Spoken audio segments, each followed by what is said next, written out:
Plywood calibration and plywood sending क्या होता है, आइए इस वीडियो में समझते हैं। सबसे पहले तो ये समझते हैं कि प्लाईवुड बनती कैसे है। प्लाईवुड असल में बहुत ही पतली वेनियर शीट्स का एक कॉम्बिनेशन होता है।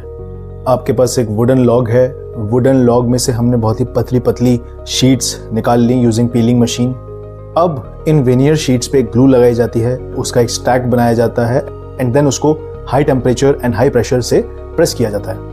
मैं आपको एक एग्जांपल दिखाता हूँ। मेरे पास एक प्लाई का पीस है और इसमें नोटिस करिए कि ये देखिए इतने पतले पतले पीस के कॉम्बिनेशन से ये प्लाई बनी है। तो जब थिन वेनियर शीट्स पे ग्लू लगा के और high temperature and high pressure से प्रेस करते हैं तो जो हमको मिलता है बोर्ड, उस बोर्ड पे जनरली देखा जाता है कि उसके सरफेस के अलग अलग पॉइंट पे थिकनेस वेरिएशन रहता है। मतलब कहीं पे थिकनेस ज़्यादा होती है, कहीं पे थोड़ी कम होती है।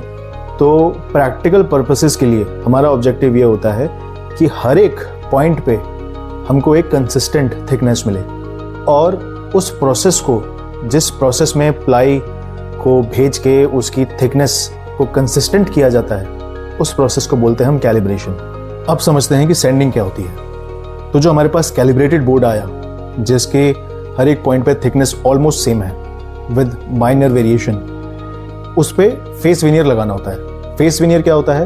एक बहुत ही पतली वेनियर की शीट जिससे प्लाईवुड का जो लुक है वो एनहेंस होके आता है। तो कैलिब्रेटेड प्लाईवुड पे हमने ग्लू लगाई, फिर उस पे फेस वेनियर लगाया और उसको दोबारा से हॉट प्रेस किया।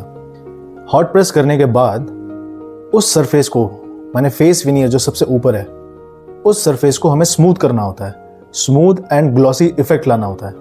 मार्केट में जब ये प्लाईवुड सेल आउट होती है तो उसकी सरफेस फिनिशिंग एंड ग्लॉसीनेस बहुत ही इंपॉर्टेंट पैरामीटर होते हैं उसके सेल होने में। जिस प्रोसेस से प्लाईवुड फेस वेनियर के साथ पास होता है उस प्रोसेस को हम बोलते हैं सैंडिंग, जिसमें सरफेस फिनिशिंग आती है एंड ग्लॉसी इफेक्ट आता है। तो कैलिब्रेशन में थिकनेस कंट्रोल होती है एंड सैंडिंग में सरफेस फिनिशिंग होती है।